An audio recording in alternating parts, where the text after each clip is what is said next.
किसान संगठनों का भारत बंद। जिनकी आज सरकार है कि वे जब बंद करते थे उससे क्या फायदा होता था, हमने तो उन्हीं से सीखा।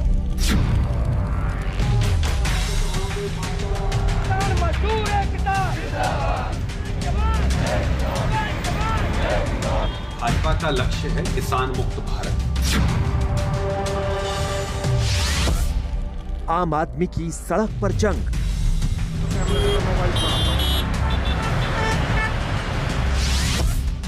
बंद पर नेताओं की सियासतबाजी। पूंजीपतियों के लिए काला कानून पास किया है, ये किसानों के लिए कानून नहीं।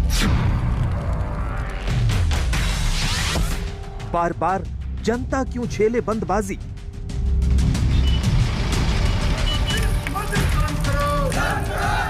ये आंदोलन 10 साल तक भी जारी रहेगा।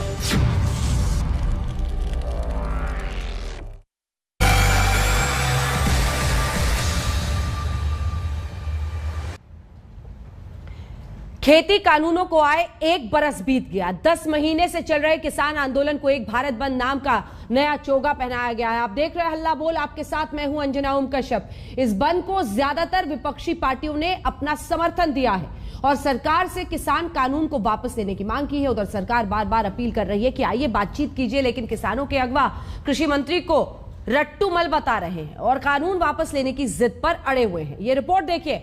आज बीकेयू के अध्यक्ष, हमारे साथ प्रवक्ता राकेश टिकैत जुड़ेंगे चर्चा के लिए। हमारे साथ सुधांशु त्रिवेदी होंगे, गौरव वल्लभ होंगे कांग्रेस पार्टी की तरफ से। लेकिन उससे पहले एक्सक्लूसिव बातचीत करेंगे राकेश टिकैत से। लेकिन पहले ये रिपोर्ट।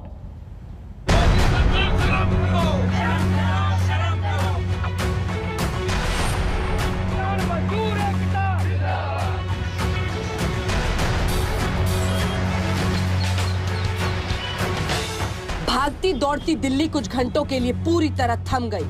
गुरुग्राम और गाजियाबाद से आने वाली सड़कों पर गाड़ियां रेंगती रहीं और लोग परेशान होते रहे।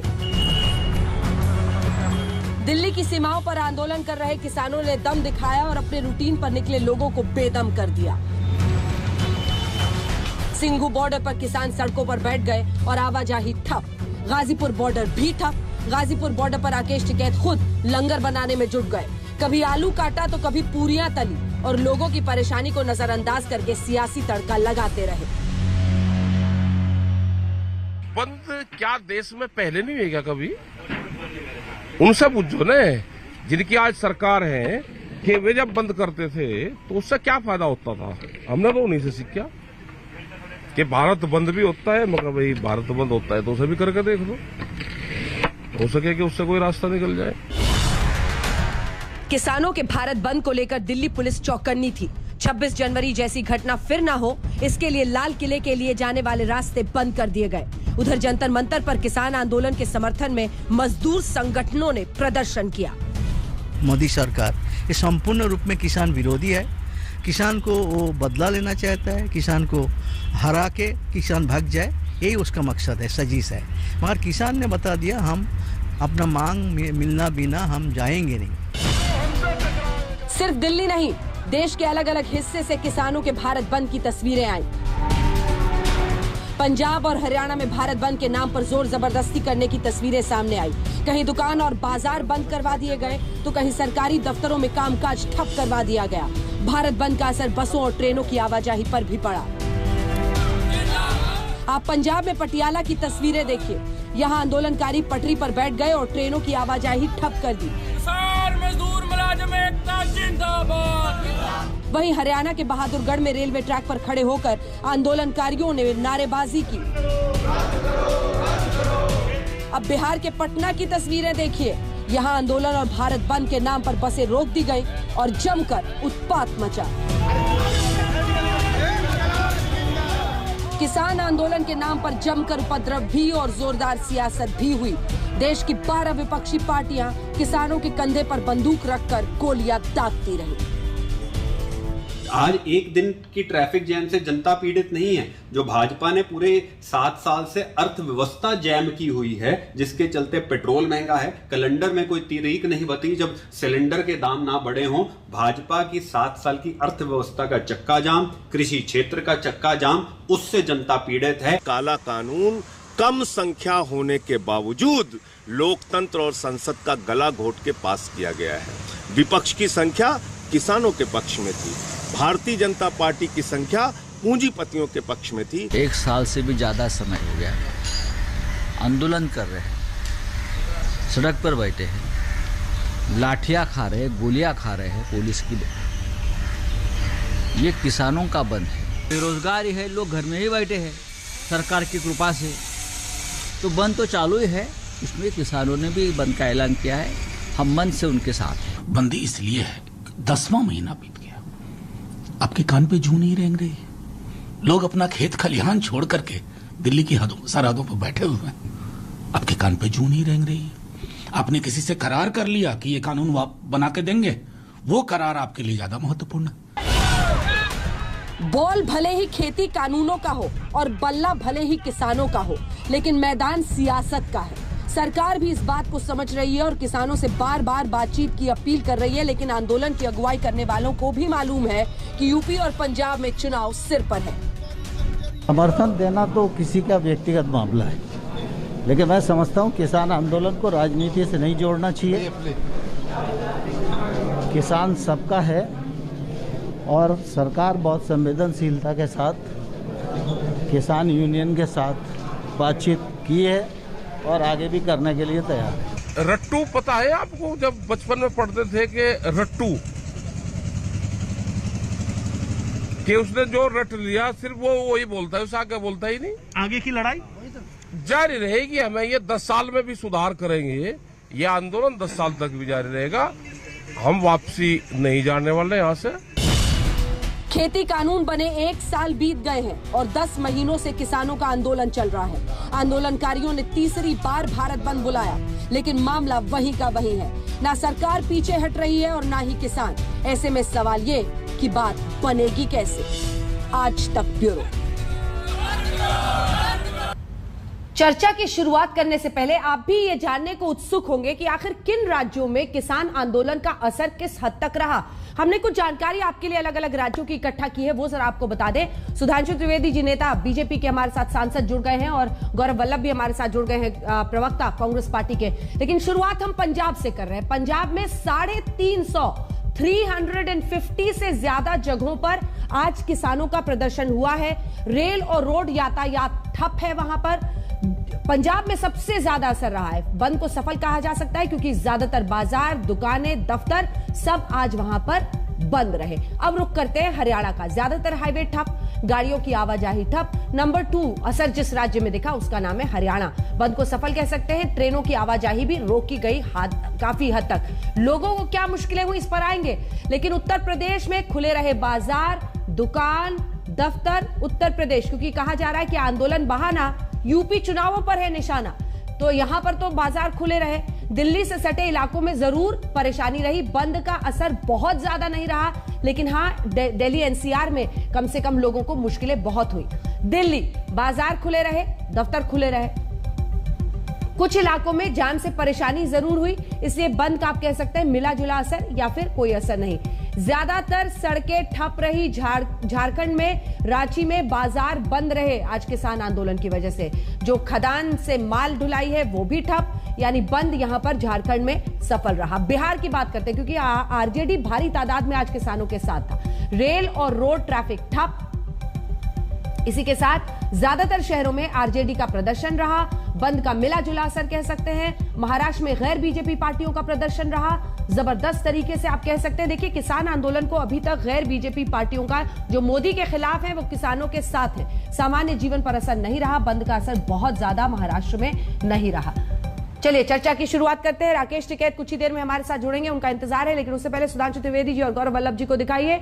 गौरव वल्लभ जी हमारे साथ फिलहाल जुड़ गए हैं। गौरव वल्लभ जी, जो मोदी के खिलाफ वो किसानों के साथ, सवाल यह है कि इस आंदोलन के जरिए आज शाम का पहर हो रहा है, आपको लगता है कि सरकार पर वो मन माफिक या फिर जो जितना दबाव होना चाहिए वो बन जाएगा जिससे वो कानून वापस ले लेंगे? क्योंकि वो तो अब ये कह रहे हैं कि आपने तो आम जनता को परेशान किया। गौरव जी।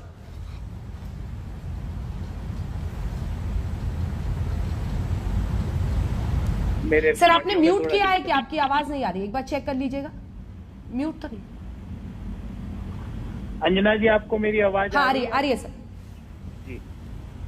आप अपना सवाल दोहराएंगे अंजना जी? मैं सुन सर, मैंने सवाल आपसे ये पूछा कि क्या आपको लगता है, अब शाम हो रहा है, इस तरह के बंद से सरकार पर दबाव बनेगा कि वो कृषि कानून वापस ले लेंगे? आखिर आम लोगों को जो परेशानी होती है उन सबके बीच ये सवाल अंत में पूछा जाता है कि इससे सरकार थोड़ा ना दबाव में आएगी। वो तो कह रहे हैं कि देखिए जी, आम जनता को परेशान कर दिया इन लोगों ने, तो कैसे सरकार पर सही दबाव बन सकता है?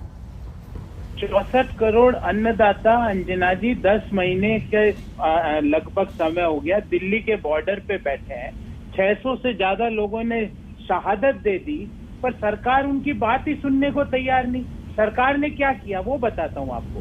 सरकार ने पिछले 7 साल में खेती की लागत 25,000 रुपए प्रति हेक्टेयर से बढ़ा दी, और एमएसपी कितने पैसों से बढ़ाई अंजना जी? आपको आश्चर्य होगा, 40 पैसे प्रति किलो गेहूं की एमएसपी बढ़ाई, और खेती की लागत 25,000 रुपए प्रति हेक्टेयर से बढ़ गई। किसान क्या मांग रहे हैं कि मुझे एमएसपी की लीगल राइट मिल जाए।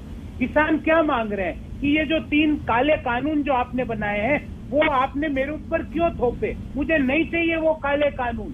किसान कह रहा है कि जब आप मंडियां बंद करवाने की बात कर सकते हो, हम तो एक दिन का भारत बंद की बात सोच रहे हैं। किसान क्या कह रहे हैं कि 25,000 करोड़ रुपए का जो खेती का बजट है वो आपने बीमा कंपनियों को दे दिया। किसान क्या कह रहे हैं कि आपने सुप्रीम कोर्ट में हलफनामा देके बोला कि अगर स्वामीनाथन कमीशन के अनुसार अगर हम एमएसपी दे देंगे तो मार्केट डिस्टॉर्ट हो जाएंगे। किसान क्या कह रहे हैं? किसान कह रहे हैं कि आप मेरी जमीन और मेरी मेहनत को अपने पूंजीपति दोस्तों के हवाले करना चाहते हो, वो हम नहीं होने देंगे।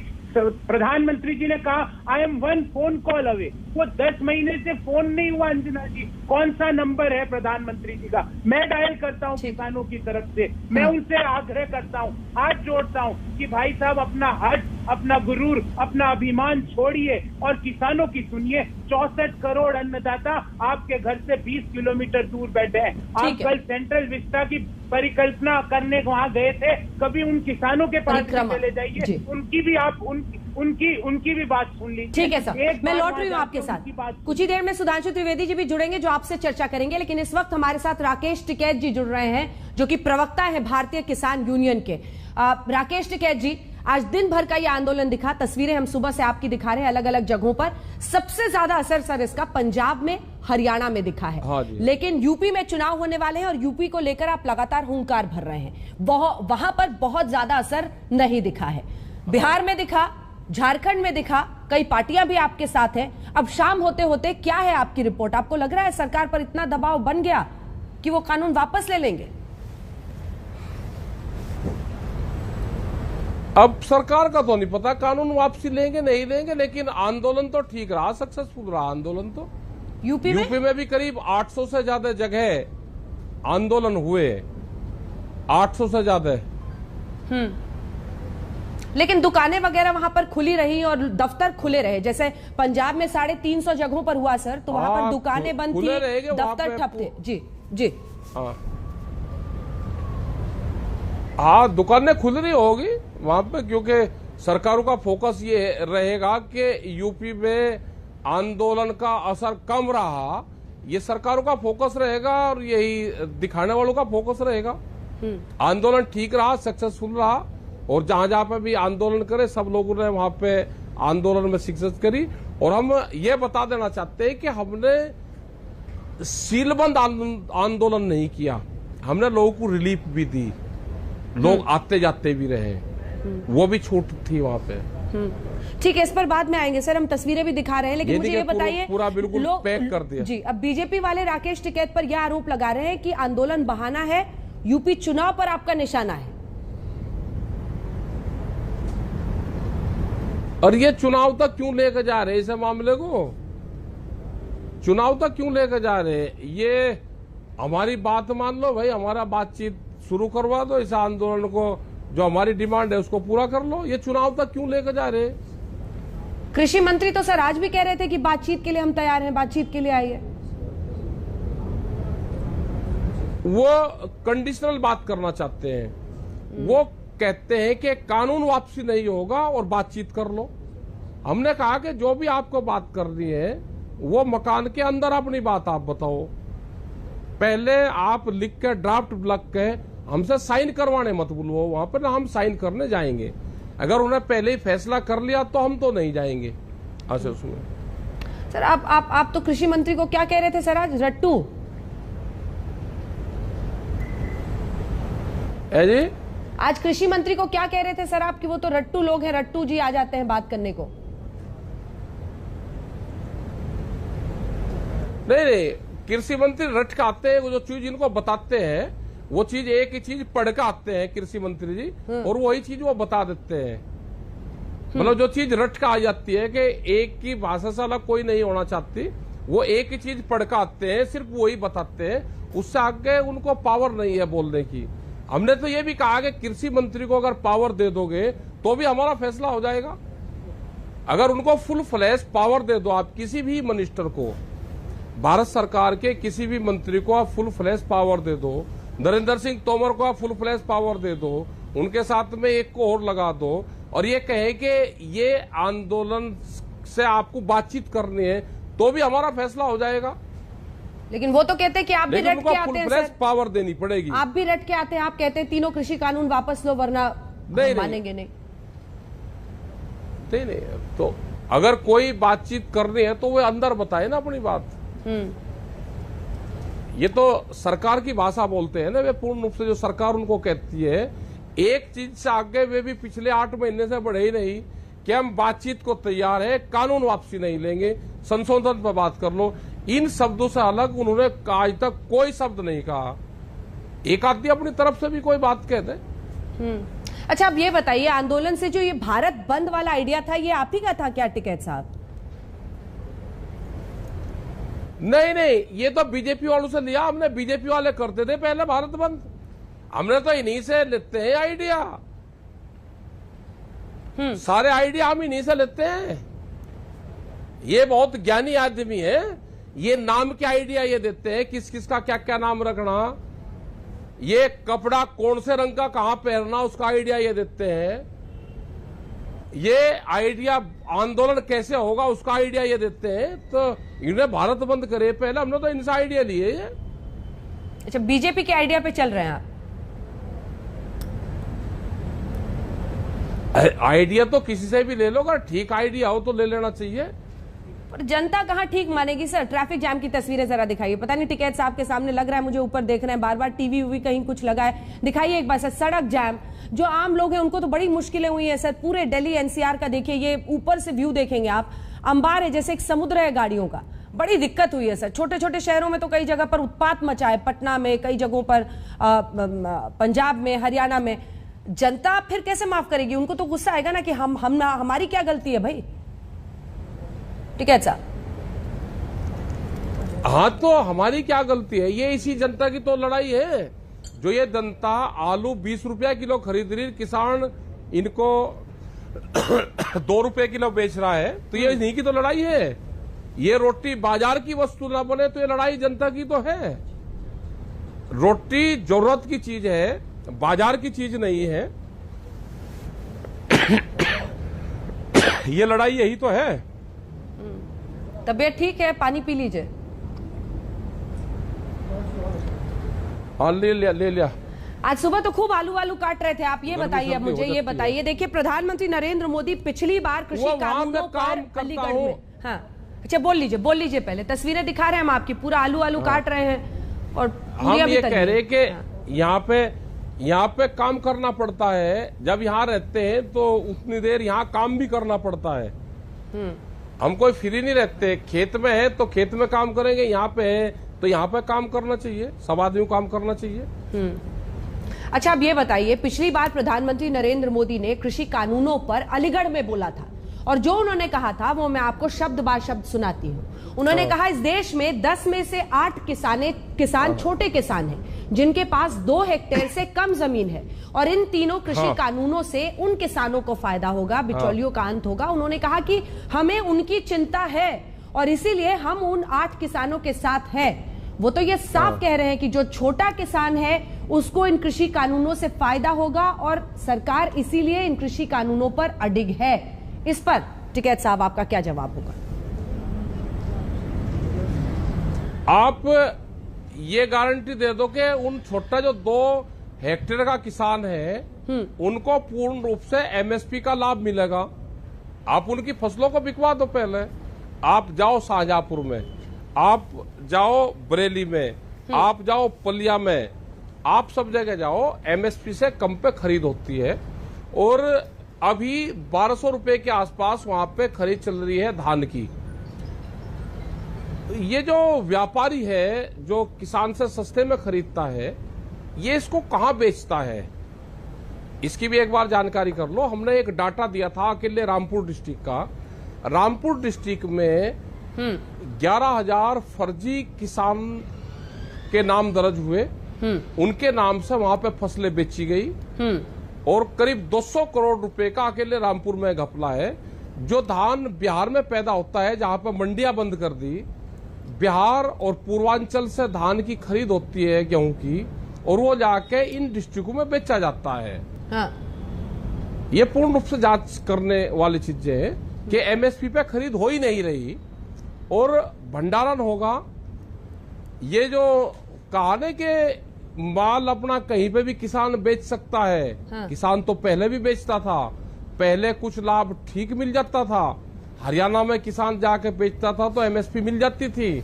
आज तो किसान को बांध दिया पूर्ण रूप से कि किसान कहीं दूसरे क्रय केंद्र पे जा ही नहीं सकता, उसका माल बिकता ही नहीं। ठीक है साहब। लेकिन बड़ा बड़ा जो व्यापारी है, अडानी जैसे लोग हैं, इनके सिप पे सलार कुछ लोग हैं, सस्ते में धान खरीद के, फसलें खरीद के, सस्ते में मक्का, जितनी भी फसलें हैं, चना, ये खरीद के स्टॉक करते हैं। मिलर्स, व्यापारी, नेता, अधिकारी सब मिले हुए हैं और बहुत बड़ा एक घपला, ये बड़ा षड्यंत्र देश के किसानों के साथ में रचा जा रहा है। ठीक है। इसकी पूर्ण रूप से जांच हो जानी चाहिए। ये हमने डाटा सरकारों को भी दिया है और प्रेस के लोगों को भी ये डाटा हमने दिए हैं। ठीक है, चर्चा मैं आगे आपके साथ करूंगी, लेकिन मैं एक इजाजत आपसे मांग रही थी क्योंकि हमारी बात इंटरव्यू की हुई थी, लेकिन चूंकि सांसद बीजेपी के सुधांशु त्रिवेदी जी हमारे साथ हैं, तो क्या आप उनके साथ बहस करना चाहेंगे? क्योंकि फिर वो सरकार की तरफ से बात कहेंगे तो अच्छा रहेगा।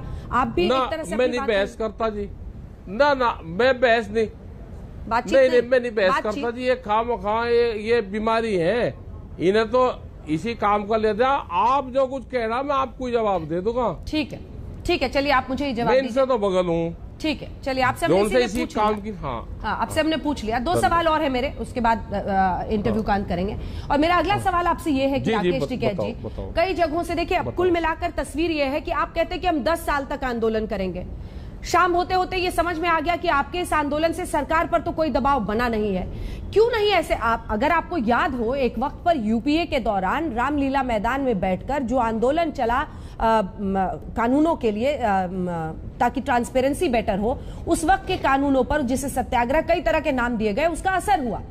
वो रास्ता ना अपना कर आप कभी लाल किला तक मार्च का रास्ता अपनाते हैं, कभी भारत बंद का रास्ता अपनाते हैं। आपको नहीं लगता है कि इससे लोगों को दिक्कतें होती है? कुछ तस्वीरें हैं जो मैं बोलूंगी तो आपको हो सकता है गुस्सा भी आए, लेकिन सर पटना की तस्वीरें हैं, पटना की तस्वीरें हैं। बीजेपी को अपना आदर्श क्यों बना रहे हैं? वहां पर आरजेडी के कुछ कार्यकर्ता हैं, आरजेडी के कुछ कार्यकर्ता हैं, शायद ये आरोप ही है क्योंकि 1-2 लोगों के पास झंडा दिख रहा है, इसलिए हम यही कहेंगे कि आरोप है कि वहां पर पॉलिटिकल कार्यकर्ताओं ने बस वालों को पीटा तक है।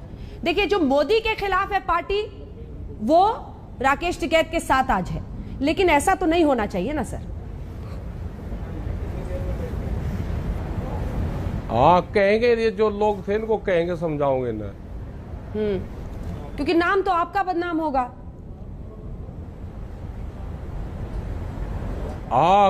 ये सारे ये बीजेपी वाले सिखावे सारी बातें। हमारे पास कहा डंडा था, हमने तो 20 लाख से ज्यादा की भीड़ मुजफ्फरनगर में करी, सब लोग शांति से रहे वहां पे। एक आधे आदमी आ जा, कोई देखेंगे कौन थे, इनके फोटो देखेंगे कौन कौन थे ये। अच्छा, बीच बीच में इस तरह के आप स्टेप अपनाते हैं, आपको क्या लगता है? लगातार जो बैठे हुए हैं सीमा पर, अब कोई बॉर्डर पर बात करने के लिए मसला आगे नहीं बढ़ रहा है, इसीलिए इस तरह के कदम आप उठाते हैं, कुछ सोच कर कि किसी तरह से सरकार पर दबाव बनाया जाए? अच्छा, एक आधा सुझाव आप बता दो, हम आगे आंदोलन कैसे चलावे? आपको तो बहुत तजर्बे हैं, एक आधा ज्ञान आप भी बता दो, आंदोलन हम कैसे चलावे, सरकार हमारी बात मानना। आंदोलन आपका, आइडिया आप दूसरों से मांग रहे हैं, क्योंकि राकेश टिकैत तो खुद ही सर्वव्यापी हैं सर, सर्वज्ञानी हैं आपको तो तरह तरह के आइडिया है, और आपने तो अपने राज्य से, जमीन से इतना बड़ा आंदोलन किया। अरे छोड़िए सर, अब मैं आपकी बड़ाई करूंगी, आप मेरी करेंगे। मुझे बताइए ना अगला कदम क्या उठाइएगा? नहीं, हम तो देखो, आप तो बाहर तक गए हो, आप बाहर घूम आए, सब जगह गए, तो आप बताओ, एक आधा आइडिया दे दो, हम किसी को बताएंगे नहीं। हमें भी दे दो एक आधा आइडिया, हम आंदोलन कैसे करें, सरकार हमारी बात सुन ले। हम तो पूछ लेते हैं, आप सब लोग उसे ही पूछ गए तो आंदोलन चलाते हैं। सरकार तो साफ दिख रही है। मैं तो आपसे इसलिए पूछ रही हूँ क्योंकि प्रधानमंत्री ने जो कहा उससे बहुत ज्यादा गुंजाइश लगती नहीं है कि सरकार तैयार है कानूनों को वापस लेने के लिए। वो तो सीधे कह रहे हैं, आप लोगों को गिन रहे हैं 2 आउट ऑफ 10 मान जाएगी सरकार, हम 2 आउट ऑफ 10 में गिन रहे हैं कि ये अमीर किसान है, जो गरीब किसान है हम उनको खुश कर रहे हैं, 1 लाख करोड़ हमने उनको दिया है, ये कह रहे हैं। देखो ना, नहीं गलत दिया, उसकी जानकारी करो। मंडी को पैसे दिए हैं, मंडी की जमीन बेच रहे हैं, मंडी लोन देगी, लोन देने का काम मंडियां करेगी। ये जो 1 लाख करोड़ रुपया मंडी को दिया है, ये मंडी का स्ट्रक्चर बढ़ाने के लिए नहीं दिया। मंडी तो करीब 182 मंडी मध्य प्रदेश की बेचने लग रहे हैं ये, और ये सारी देश की मंडियां बेचेंगे, सारी देश की रेलवे की जमीन बेचेंगे, सारी जो ITI हमारी थी, जो ये थे हमारे, सारे ये बिखरे हैं। इन्होंने जमीनों पर नजर इनकी है, बड़े बड़े लोगों को ये जमीनें देंगे। अभी नई एक पॉलिसी, एजुकेशन की पॉलिसी आ रही, उसके अंदर ये सारे जो संस्थाएं हमारी थी इनको बेचेंगे। तो ये तो जमीन बेचने पर लग गए, अपने लोगों को जमीन दे रहे हैं। ये आंदोलन इसीलिए है कि किसान की जमीन कैसे बचे। हमें फसल और नस्ल बचानी है, तो ये आंदोलन तो हमारा, जब तक भारत सरकार बातचीत नहीं करेगी, नई बात मानेगी, आंदोलन हमारा जारी रहेगा। चुनाव से हमारा कोई संबंध नहीं है, और चुनाव तक क्यों जाने देते हैं ये? टिकैत साहब, आप खुद ही पहले कहते थे कि बीजेपी को हराना है, क्यों दूसरे लोगों को फायदा लेना? बीजेपी को हराना तो आप कह ही रहे, उसमें तो कुछ छिपाने वाली बात और नहीं। ये क्यों ले जान देता ना? हाँ। हमारी बात मान ले। ठीक है, एक आखिरी सवाल जो बार बार आपसे पूछा जाता है, सवाल यह है कि सरकार साफ साफ कह रही है कि हम किसी भी हाल में किसानों की जमीन नहीं जाएगी, और किसानों की जमीन चली जाएगी ये कहकर किसानों को डराया जा रहा है। ये बीजेपी का आरोप है। ये कैसे आप मतलब कैसे कन्विंस करेंगे? क्योंकि यही सवाल है जो बार बार आम लोग भी जानना चाहते हैं कि टिकैत साहब कहते हैं कि किसानों की जमीन चली जाएगी, सरकार कह रही है कि हमने तो हर मुमकिन कोशिश की है, पूरा रिड्रेसल सिस्टम बनाया है। फसलों के रेट तो नहीं मिलेंगे, लेकिन किसानों को कर्जा मिलेगा। कर्जा कहां से किसान उतारेगा? किसान तो जमीन अपनी बेच रहा है कर्जा उतारने के लिए। तो जमीनें इसलिए जाएगी कि रेट नहीं मिलेगा, उसको भाव नहीं मिल रहा, और उसको कर्जा मिल रहा है, कर्जे से अपना वो काम चला रहा है, तो इसलिए उसकी जमीनें जाएगी। 2 लोग जमीन छोड़ रहे हैं, एक जो गरीब आदमी है, जो कम जोत का किसान है, वो जमीन छोड़ रहा, और एक जो पढ़ा लिखा है, जिसकी नौकरी बाहर लग गई, उसने जमीन छोड़ दी, वो गांव में नहीं रहता। तो 2 लोग अभी जमीन छोड़ रहे हैं अपने गांव की। अगर एग्रीकल्चर सेक्टर देश का ठीक होता तो ये दोनों लोग गांव में रहते। तो धीरे धीरे गांव खाली हो रहे हैं, गांव की कोई प्लान देश के पास में नहीं है, और सरकार कह रही कि हमको एग्रीकल्चर से 40% लोग हटाने हैं, हमको इंडस्ट्रीज में लेकर जाने हैं। तो जमीन तो अपने आप छूट जाएगी किसान की, क्योंकि आधे रेट में फसल बेचेगा तो जमीन तो छूटेगी, रोजगार उसके पास में है नहीं। अच्छा, आप ये कह रहे हैं कि चूंकि मेडिकल फैसिलिटी उसके पास में नहीं है, सड़कें उसके पास में नहीं है, बिजली उसके पास में नहीं है। आपका जवाब है कि चूंकि किसानी उसके लिए घाटे का सौदा होगा, इसलिए वो मजबूर होकर अपनी जमीन छोड़ेगा, ये कह रहे हैं आप, कानून की वजह से। अच्छा, मतलब इनडायरेक्ट इफेक्ट उसका होगा। एक आखिरी सवाल है सर, जिसके बाद आपको धन्यवाद कहेंगे। जिन लोगों को आज परेशानी हुई, क्योंकि आपका आंदोलन है, आपको लगता है कि आपका आंदोलन सही है, आपके कॉज सही है, तो उस पर उठाया हुआ हर कदम सही है, लेकिन कई बार आम लोगों को मुश्किलें होती हैं, जिनको हुई हैं उनको सॉरी बोलिएगा। ये बीजेपी के लोग अभी भी आपके साथ में बैठे होंगे, ये कहेंगे कि आंदोलन फ्लॉप हुआ। हमने आंदोलन को सील नहीं किया, अब की बार थोड़ा सा टाइट किया। ये अगर ये कहना छोड़ दे कि फ्लॉप नहीं हुआ, ठीक रहा, और हल्की फुल्की बात अपनी कर लेनी चाहिए, ये जिम्मेदारी इनकी है। ये अभी भी आंदोलन को फ्लॉप बताएंगे। ये इतने टाइट ना ले, हम लोगों को सहूलियतें देते हैं, लोगों को कैद नहीं करते, हम सहूलियत देते हैं, अपने ऊपर हम झेलते भी हैं कि आंदोलन फ्लॉप हुए उसको भी हम फिर भी जनता को हम बहुत राहत देते हैं। हम पूर्ण रूप से ब्लॉक नहीं करते सारे सिस्टमों को, लेकिन ये कहते हैं ये हमारे ढील को कमजोरी मानते हैं। जो आपके पास में बैठे हुए हैं ये पहली बार टिकैत साहब से भी बहस कर रहे थे और कह रहे थे जी आंदोलन आपको फ्लॉप हुआ, तो चौ साहब ने भी इनको यही कहा था, बड़े टिकैत साहब ने, कि हमारी कमजोरी को फ्लॉप मत मानो, अगर हमने रास्ते खोलने हैं तो वो कमजोरी नहीं, वो जनता को राहत दी है। तो ये चीजें कहते हैं, हम इनसे ना हम बहस करना चाहते क्योंकि तो एक ही किताब पढ़ के आते हैं, वही उनको पढ़नी, वो इनको जवाब देनी। अब इनसे आप जवाब लो, आपका धन्यवाद। आप बाहर गए, वहां से बहुत सी चीजें सीखी, आपको धन्यवाद आप सब लोगों को, और अच्छी चीज आप सीख गए और देश का नाम रोशन हुआ है। तो जय हिंद, जय भारत, आप सभी लोगों को धन्यवाद। चलते चलते एक सवाल छूट गया सर, टिकैत साहब, एक सवाल छूट गया। क्योंकि आपने विदेश की बात की तो आपने प्रधानमंत्री के दौरे के वक्त अमेरिकी राष्ट्रपति को भी ट्वीट करके कहा था कि वो किसानों के मुद्दे को पीएम के सामने उठाएं। आपको लगता है अमेरिकी राष्ट्रपति से आपको ये गुजारिश करनी चाहिए थी? आखिरी सवाल है सर, आखिरी सवाल है। मुझे पता है बहुत सारे लोग आपका ये कहा कि बाहर की कंपनी, अमेरिका की बहुत कंपनी पूरी दुनिया में व्यापार करती है, वो एग्रीकल्चर के क्षेत्र में है। तो हमने ये कहा कि दो राष्ट्र अध्यक्ष की बातचीत हो तो उनकी कंपनियों से बाहर बहुत नुकसान होता है, बड़ी कंपनियों से, क्योंकि वे बहुत बड़े व्यापारी हैं। तो ये एक सब्जेक्ट रहना चाहिए कि जब भी राष्ट्र अध्यक्षों से बातचीत हो तो एग्रीकल्चर का सब्जेक्ट आना चाहिए। और अमेरिका का किसान भी दुखी है, उसका ट्वीट मैं आपको भेज देता हूं, वहां का जो वहां कंपनी आई है और उन्होंने वहां के किसानों को भी बर्बाद करा है।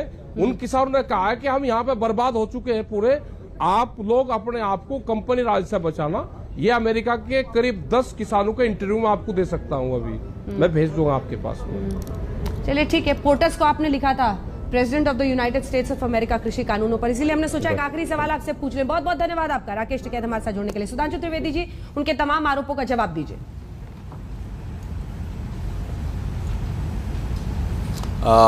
अंजना जी, आपने टिकैत जी का जो पूरा इंटरव्यू देखा होगा तो बहुत कुछ तो देखने से ही स्पष्ट हो गया कि वो मुद्दे पर टिके हुए कम और भटके हुए ज्यादा नजर आ रहे थे। वो आइडिया भी बीजेपी से ले रहे थे और फिर आगे आंदोलन कैसे चलाया जाए ये सवाल आपसे पूछ रहे थे। तो ये अपने आप में दर्शाता है कि अभी देखिए, अंतिम वाक्य से मैं शुरू करता हूं। उन्होंने क्या कहा कि अमेरिका की कुछ कंपनीज हैं और जिनको कि भारत में आने से समस्या होगी, या अमेरिका की सबसे बड़ी कंपनी कौन है जो खाद्यान्न के क्षेत्र में है। शायद हमारे मित्र गौरव वल्लभ जी को पता होगा, ये प्रोफेसर हैं, नेस्ले है, कब से भारत में काम कर रही है, नेहरू जी के जमाने से। अब दूसरी सबसे बड़ी कंपनी कौन है जो खाद्यान्न के क्षेत्र में काम कर रही है, पेप्सी, कब से पंजाब में काम कर रही है, राजीव गांधी के जमाने से। अरे भैया, अब तो कैप्टन अमरिंदर के बाद चन्नी जी आगे, निकाल बाहर कर दीजिए उनको। काहे नहीं निकाल बाहर किया आज तक? जो टिकैत जी कह रहे थे उनकी बात पूरी कर लेते। बस यही अंतर है कथनी और करनी में। अब देखिए, वो अमेरिका तक पहुंच गए कि अमेरिका के राष्ट्रपति से बात करेंगे। आपके मुंह से, आप अपने मुंह से क्या बोले, 800 जगहों पे आंदोलन हुआ भारत बंद। भारत में जिले कितने हैं? 712, बल्कि डिस्ट्रिक्ट एडमिनिस्ट्रेटिव यूनिट्स जो हैं वो 742 हैं।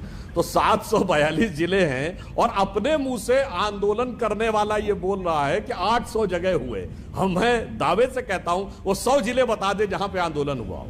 उत्तर प्रदेश के वो हैं 75 जिले हैं उत्तर प्रदेश में, 15 जिले बता दे जहां पे आंदोलन हो रहा हो। अमेरिका तक पहुंच गए वो एक अलग बात है। तो इसलिए ये जो आंदोलन है आज यथार्थ स्थिति। और आप एक और बात याद करिए, अपने वक्तव्य सुधांशु जी को जरा तस्वीरें दिखाइए सर एक सेकंड, थोड़ा सा उस पर आएंगे, लेकिन एक बार तस्वीरें भी देखिए। देखिए, पंजाब में, हरियाणा में जहां आपकी सरकार है, काफी हद तक आंदोलन का असर रहा है। इसकी गंभीरता को आपकी सरकार क्यों नजरअंदाज कर रही है? पंजाब की तस्वीरें हम दिखा रहे हैं, हम हरियाणा की तस्वीरें दिखा रहे हैं, दुकान, दफ्तर, बाजार सब बंद। ये असर क्या कह रहा है सुधांशु जी? हाँ, ये हम आपको बात बता रहे हैं, असर वो कह रहा है जो इससे पहले भी कई बार आंदोलन के अंदर कुछ अवांछित सीन दिखाई पड़े हैं। तो पंजाब, हरियाणा और पश्चिमी उत्तर प्रदेश के 8-10 जिलों तक तो इसका प्रभाव है, हम कब मान रहे हैं? अरे बगल में राजस्थान है, कितना बंद रहा है बता दीजिए। अरे 1 साल से हम लोग सुनते रह गए जयपुर दिल्ली हाईवे जाम करेंगे, आज तक तो जाम हुआ नहीं, कोई आंदोलन में कोई किसान निकल के आया नहीं। और बाकी पश्चिम बंगाल में जहां दीदी का शासन है, सबसे बड़ी इस समय अलंबरदार हैं गैर भाजपाइयों की, बताइए कितना बंद है। अभी आपके ही चैनल में संजय राउत जी बोल रहे थे क्या है महाराष्ट्र में, और वहां पे कॉन्ट्रैक्ट फार्मिंग चल रही है कि नहीं। और जहां से राहुल गांधी जी सांसद हैं केरल में, वहां के जरा दृश्य दिखाएं कितने जिलों में बंद था। इसलिए हम ये कह रहे हैं, और जबकि पूरे विपक्ष का समर्थन था, यानी जहां जहां वहां सरकारें हैं वहां तो कम से कम आसानी से होना चाहिए था। उसके बाद आज का यथार्थ ये है, और फिर मैं अपनी बात कंप्लीट कर लूं। उन्होंने क्या बोला साहब, न्यू एजुकेशन पॉलिसी। अरे भाई आप किसान आंदोलन पे हैं, आप नई एजुकेशन पॉलिसी से लेके और अल्लाह अकबर तक सब कुछ तो बोल जाते हैं, और उसके बाद कहते हैं सिर्फ किसानों का आंदोलन है। तो ये अपने आप में दिखाता है जो पहले मैंने वाक्य बोला था कि वो टिके हुए कम और भटके हुए ज्यादा नजर आ रहे हैं, और अंत में यह आंदोलन चलाना उनकी इच्छा नहीं है, उनकी मजबूरी है। क्योंकि जो वो कह रहे थे कि भाई तोमर जी की को ही अधिकृत कर दें किसी एक को, तो अर्चे पहले ये तो बताओ आपके आंदोलन का अधिकृत नेता कौन है। मैं चुनौती से पूछता हूं, बताइए। अपना तो 24 के 24 है जी, सब बात करेंगे, हमारा तो कोई है नहीं। और सरकार से जब कृषि मंत्री बात कर रहे हैं तो कह रहे कृषि मंत्री है मगर इसको पहले और स्पष्ट करो। तो इस ढंग की बातें करना तो अब सब पॉलिटिकल पार्टीज का भी साथ मिल रहा है, वो पूरी तरीके से भ्रमित है। ठीक है, आप यही मानकर चलिए सर भ्रमित है, लेकिन जो तस्वीरें हैं वो बहुत कुछ कह रही है, कई भ्रम तोड़ती हैं। हरियाणा और पंजाब से आ रही तस्वीरें कुछ भ्रम तोड़नी चाहिए, क्योंकि कब तक आंखें बंद करके इस पे रहिएगा। लेकिन गौरव वल्लभ जी, तो राहुल गांधी जी का ट्वीट दिखाइए जरा, दिखाते हैं वल्लभ साहब को और हमारे दर्शकों को भी। राहुल गांधी ने खुलकर अब किसान नेताओं का समर्थन दिया है। क्या इसको और ऑर्गेनाइज करने की तरफ भी आपकी पार्टी सोच रही है? किसानों का अहिंसक सत्याग्रह आज भी अखंड है, लेकिन शोषणकार सरकार को ये नहीं पसंद है, इसलिए आज भारत बंद है। लेकिन जो बात वो कह रहे हैं सुधांशु जी, क्योंकि पिछली बार भी अलग अलग किसान नेता अलग अलग बातें, क्या मनवाना है सरकार से, क्या हो एजेंडा पर, इसको लेकर एक भ्रम हो जाता है।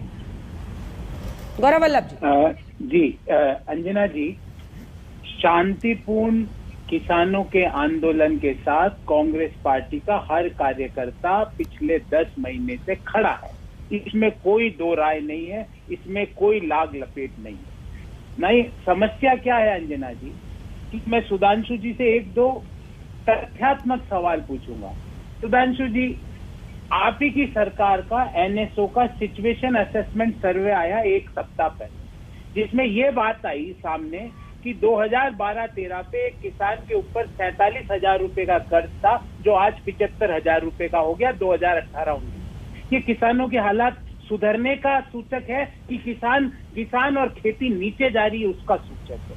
उस सर्वे के अनुसार सुधांशु जी, भारत में, हिंदुस्तान में एक किसान प्रतिदिन खेती से 27 रुपए कमा रहा है, और आप उनको MSP की लीगल राइट नहीं देना चाहते। आप उनको लीगल राइट नहीं देने के लिए तरह तरह के उदाहरण देते हैं। कभी कहते हैं बंद सफल नहीं हुआ, कभी कहते हैं बंद सफल हो गया, कभी कहते हैं इन्होंने लोगों को परेशान किया, कभी कहते हैं इनका आंदोलन का नेतृत्व कोई नहीं कर रहा। अरे आज तक को भी पता है कि इस आंदोलन में कौन कौन नेता है सुधांशु जी। देश की सरकार को तो जरूर पता होगा कि कौन कौन लोग हैं जो इस आंदोलन का नेतृत्व कर रहे हैं। 2012-13 में एक किसान खेती से उसकी कुल आय का 48% कमाता था, जो 18-19 में घट के 38% हो गया। भूमिहीन किसानों की संख्या उस सर्वे के अनुसार 2018-19 में 8.2% हो गई, जो पहले 2013 में 10% थी। मीन्स लोगों की, किसानों की जमीन कौन ले रहा है, किसके पास जा रही है? किसानी से, खेती से आय कम होती जा रही है। जो रूरल इकोनॉमी में गैर कृषि कार्यों में लोगों की तादाद बढ़ती जा रही है। एक किसान प्रतिदिन 27 रुपए कमा रहा है, पर आप ये कह रहे हैं कि हम MSP का लीगल राइट लिखित में नहीं दे सकते। आप ये कह रहे हैं कि हम 10 महीने से जो कंसल्टेशन वो आपसे बात करना चाहते हैं, प्रधानमंत्री जी कहते हैं फोन कॉल अवे हूं मैं। कौन से नंबर पे है वो प्रधानमंत्री जी? आप वो नंबर आज डिस्क्लोज करिए सुधांशु जी, ताकि किसानों को पता चले कि किस नंबर पे प्रधानमंत्री जी से बात करनी है। उन्होंने चिट्ठियां लिखी है कृषि मंत्री को कि हम आपसे बातचीत करना चाहते हैं, हम MSP की लीगल राइट लेना चाहते हैं। पहले तो बातचीत भी हो रही थी सुधांशु जी, पहले तो बातचीत भी आप लोग कर रहे थे, कृषि मंत्री बुलाते थे, बातचीत भी नहीं हो रही। अंजना जी खूब तो बुलाया, ना उत्तर टिकैत जी दे पाए, ना गौरव वल्लभ जी की बात किससे करे, एक नेता तो बता दो। अब दूसरा पक्ष, गौरव जी ने अपने उद्बोधन में 5-6 बार बोला एमएसपी का लीगल राइट, एमएसपी का लीगल राइट। तो गौरव वल्लभ जी, आप किस विषय के प्रोफेसर हैं? आप तो आर्थिक विषय के प्रोफेसर हैं ना। तो ये बताइए, चाहे चेक हो या बैंक ड्राफ्ट हो या रुपए का नोट हो, ये क्या होता है? गारंटी होती कि लीगल राइट? तो काहे एक्सेप्ट करते हैं? बंद कर दीजिए कि लीगल राइट नहीं होगा तो नहीं मानेंगे। अरे जब सारा क्रय विक्रय, मतलब वही एमएसपी को आप लीगल करने की बात कर रहे हैं, और लीगल एमएसपी से जब रुपया में कन्वर्ट होगा तो वो गारंटी रहेगा। गजब है भाई, बिना वजह का व्यर्थ का वितंडावाद बनाना कि साहब जो चीज गारंटी के अनुसार सारा वित्तीय विनिमय सरकार की गारंटी पे होता है, मगर लीगल राइट चाहिए। चलिए दूसरी बात, आपने कहा कि एमएसपी को इसी स्वरूप में लागू करना चाहिए, पर आपको पता है कि स्वामीनाथन कमेटी की रिपोर्ट तो आप लोगों ने 10 साल दबा के रखी थी। उन्होंने एमएसपी के बारे में क्या लिखा है जरा आप बताइए। एमएसपी के बारे में स्वामीनाथन कमेटी की रिपोर्ट में क्या लिखा हुआ है? उनसे बड़े जानकार ना हम हैं ना आप हैं। मैं गौरव जी से पूछता हूं कि ये अभी जब मैं आया था उससे पहले अपने उद्बोधन में स्वामीनाथन कमेटी का उल्लेख कर रहे थे, ये बताएं कि उसमें एमएसपी के बारे में क्या लिखा है। गौरव जी, आपने कहा रिजर्व, आपने नोट का उदाहरण दिया सुधांशु जी। नोट को जो लीगल गारंटी है वो आरबीआई एक्ट में गवर्नर को दी गई है। आप ये बात नहीं समझ रहे हैं। मैं आपसे तथ्यात्मक बहस करना चाहता हूँ। Reserve bank of India act में गवर्नर को ये एक राइट दिया है कि वो धारक को 100 रुपये, 500 रुपये, 1000 रुपये, 2000 रुपये अदा करने का वचन दे सकता है, कुछ बियरर इंस्ट्रूमेंट का वचन दे सकता है। ऐसी ही एक गारंटी किसान मांग रहे हैं कि एमएसपी से कम अगर उसकी कोई फसल देश में सरकार, राज्य सरकार या कोई आपका सूट बूट का दोस्त खरीदता है तो वो एक इलीगल काम होगा। वो ये मांग रहा है। सिर्फ एक लाइन का जवाब सुधांशु जी, वक्त एकदम खत्म हो चुका है, सिर्फ एक लाइन का। सरकार तो लिखित गारंटी देने को तैयार है, गौरव जी ने स्वीकार कर लिया कि सरकार ने अधिकृत किया आरबीआई को, आरबीआई लिखित गारंटी देता है। सरकार ऑन रिकॉर्ड बोल चुकी है कि एमएसपी पे हम लिखित गारंटी देने को तैयार हैं, मगर लिखित गारंटी लेने को तैयार नहीं है। कह रहे हैं कि लॉ के रूप में होना चाहिए। अरे बताइए, संसद से लॉ बना हुआ दुनिया में कोई देश बताइए जहां पर कि किसी चीज का मूल्य। एकदम वक्त की कमी है, वरना मैं जरूर आपको जवाब देने का मौका देती। आप दोनों का बहुत धन्यवाद हमारे साथ जुड़ने के लिए। तस्वीरें पूरे देश से आ रही हैं, कहां पर सबसे ज्यादा पंजाब और हरियाणा में इस किसान बंद का असर हुआ है। तमाम राजनीतिक पार्टियों ने भी इस बंद को समर्थन दिया है। एक ब्रेक के लिए हम रुक रहे हैं, आप देखते रहिए आज तक। भारत बंद, आज किसानों का ऐलान और इसी का मिला जुला असर पूरे देश में, जिसमें खास तौर पर पंजाब और हरियाणा में असर दिखा, लेकिन कई जगहों से उत्पाद की भी खबरें आई। इसी पर आप देख रहे थे हल्ला बोल, देखते रहिए आज तक।